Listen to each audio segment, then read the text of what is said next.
भक्ति भारत में आपका स्वागत है। अगर आपको वीडियो पसंद आए तो इसे लाइक करें, शेयर करें और ऐसे और भी भक्ति वीडियो देखने के लिए सब्सक्राइब करें। पुत्रदा एकादशी। महाराज युधिष्ठिर ने पूछा श्री कृष्ण भगवान से, हे भगवान, आपने सफला एकादशी का महत्व बताकर बड़ी कृपा की। अब कृपा करके यह बताइए कि पौष शुक्ल एकादशी का क्या नाम है, उसकी विधि क्या है, उनमें कौन कौन से देवता का पूजन किया जाता है। भक्तवत्सल भगवान श्री कृष्ण बोलते हैं, हे राजन, इस एकादशी का नाम पुत्रदा एकादशी है। इसमें भी नारायण भगवान की पूजा की जाती है।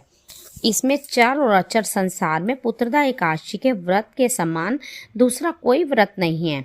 इसके पुण्य से मनुष्य तपस्वी, विद्वान और लक्ष्मीवान होता है। इसकी मैं एक कथा बताता हूँ, ध्यान पूर्वक सुनो। भद्रावती नामक नगरी में सुकेतुमान नाम का एक राजा राज्य करता था। उसके कोई पुत्र नहीं था। उसकी स्त्री का नाम शैव्या था। वह निपुत्री होने के कारण सदैव चिंतित रहा करती थी। राजा के पितृ भी रोकर पिंड लिया करते थे और सोचा करते थे कि इसके बाद हमको कौन पिंडदान देगा। राजा को भाई, बांधव, धन, हाथी, घोड़े, राज्य और मंत्री, इन सब में से किसी से भी संतोष नहीं होता था। वह सदैव वही विचार करता था कि मेरे मरने के बाद मुझको कौन पिंडदान करेगा। बिना पुत्र के पितरों और देवताओं का ऋण मैं कैसे चुका सकूंगा। जिस घर में पुत्र ना हो उस घर में सदैव अंधेरा ही रहता है। इसलिए पुत्र उत्पत्ति के लिए प्रयत्न करना चाहिए। जिस मनुष्य ने पुत्र का मुख देखा है वह धन्य है। उसको इस लोक में यश और परलोक में शांति मिलती है, अर्थात उनके दोनों लोक सुधर जाती हैं। पूर्व जन्म के कर्म से ही इस जन्म में पुत्र, धन और आदि की प्राप्ति होती है।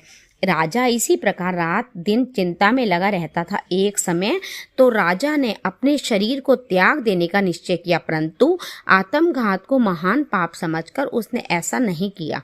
एक दिन राजा ऐसा ही विचार करता हुआ अपने घोड़े पर चढ़कर वन को चल दिया तथा पक्षियों और वृक्षों को देखने लगा।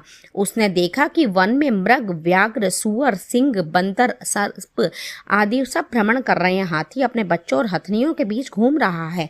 इस वन में कहीं तो गीदड़ अपने कर्कश स्वर में बोल रहे हैं, कहीं उल्लू ध्वनि कर रहे हैं। वन के दृश्यों को देखकर राजा सोच विचार में लग गया।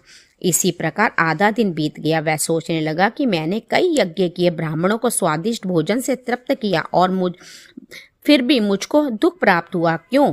राजा प्यास के मारे अत्यंत दुखी हो गया और पानी